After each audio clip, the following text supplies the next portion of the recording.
আসসালামু আলাইকুম প্রিয় দর্শক, জানিয়ে দিব এখনকার আলোচিত সকল দেশীয় খবর। শুরুতেই জানিয়ে দেব সংবাদ শিরোনামগুলো। তারেক রহমানের স্বদেশ প্রত্যাবর্তন, সিরাজগঞ্জ থেকে ঢাকায় যাবে ১৪০ বাস। ঘুমের পর নৃশংসভাবে হত্যা করা হয় বহু মানুষ। বিদেশে থেকেও জাতিকে ঐক্যবদ্ধ রেখেছেন তারেক রহমান, বলছেন আমির খসরু। প্রিয় দর্শক, এতক্ষণ দেখছিলেন সংবাদ শিরোনামগুলো, এখন জানাবো বিস্তারিত খবর। তারেক রহমানের স্বদেশ প্রত্যাবর্তন, সিরাজগঞ্জ থেকে ঢাকায় যাবে ১৪০ বাস। ২৫শে ডিসেম্বর বৃহস্পতিবার বাংলাদেশ জাতীয়তাবাদী দলের ভারপ্রাপ্ত চেয়ারম্যান তারেক রহমানের স্বদেশ প্রত্যাবর্তন উপলক্ষে নেতাকর্মী ও সমর্থকদের ঢাকায় যাতায়াতের সুবিধার্থে সিরাজগঞ্জ জেলা বিএনপি ১৪০টি বাস ও সিরাজগঞ্জ এক্সপ্রেস ট্রেন ভাড়া করেছে। এই ১৪০টি বাসের মধ্যে জেলা সদর উপজেলা থেকে যাবে ৭টি বাস। এছাড়া বাকি ৮টি উপজেলা থেকে ১০টি করে মোট আরও ৮০টি বাস সেদিন ঢাকায় যাবে। পাশাপাশি ২৫শে ডিসেম্বর সকাল ৬টায় ঢাকাগামী সিরাজগঞ্জ এক্সপ্রেস ট্রেনও ভাড়া করেছে সিরাজগঞ্জ জেলা বিএনপি। এই ট্রেনে প্রায় ২৫০০ বিএনপি নেতাকর্মী ঢাকায় যেতে পারবেন বলে ধারণা করা হচ্ছে। সিরাজগঞ্জ জেলা বিএনপি সূত্রে জানা গেছে, ২৪শে ডিসেম্বর রাত ১১টায় সিরাজগঞ্জ শহরের মালসাপাড়া কবরস্থান এলাকায় ৭টি বাস প্রস্তুত থাকবে। এসব বাস রাত ১১টার মধ্যে নেতাকর্মীদের নিয়ে ঢাকার উদ্দেশ্যে রওনা হবে। উপজেলা বাসগুলো পৌরসভা ও ইউনিয়ন ভেদে নিজ নিজ এলাকা থেকে সুবিধাজনক সময়ে রওনা হবে।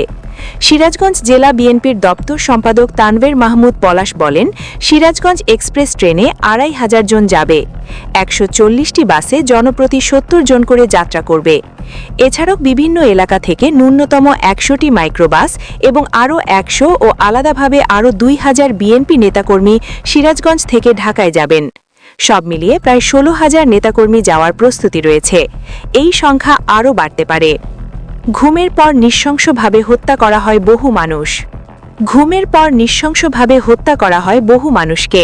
মাথায় বালিশ ঠেকিয়ে গুলি চালানো হতো, কাটা হতো পেট, এরপর ফেলে দেওয়া হতো নদীতে। প্রথমে মাথা বা পায়ে বালিশ ঠেকিয়ে চালানো হতো গুলি, মারা গেলে ছুরি দিয়ে কেটে ফেলা হতো পেট, এরপর মাথা আর পায়ের সঙ্গে সিমেন্টের ব্লক বেঁধে ডুবিয়ে দেওয়া হতো নদীতে। রাখা হতো মা হত্যাকাণ্ডের কোনো আলামত। আওয়ামী লীগের টানা ১.৫ দশকের শাসন আমলে এভাবে ঘুমের পর বহু মানুষের লাশ হারিয়ে গেছে নদীর গভীরে। ক্রসফায়ার ও বনদস্যু দমনের আড়ালে বছরের পর বছর নিরপরাধ মানুষ হত্যার শিকার হয়েছেন।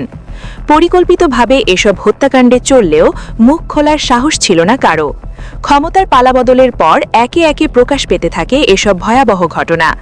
বেশিরভাগ ঘটনার মুখ্য চরিত্র হিসেবে সামনে আসে অবসরপ্রাপ্ত মেজর জেনারেল জিয়াউল হাসানের নাম, যিনি ১ দশকেরও বেশি সময় ধরে রাষ্ট্রের ছত্রছায়ায় গুম ও হত্যার বহু অপরাধে জড়িত ছিলেন বলে অভিযোগ উঠে এসেছে।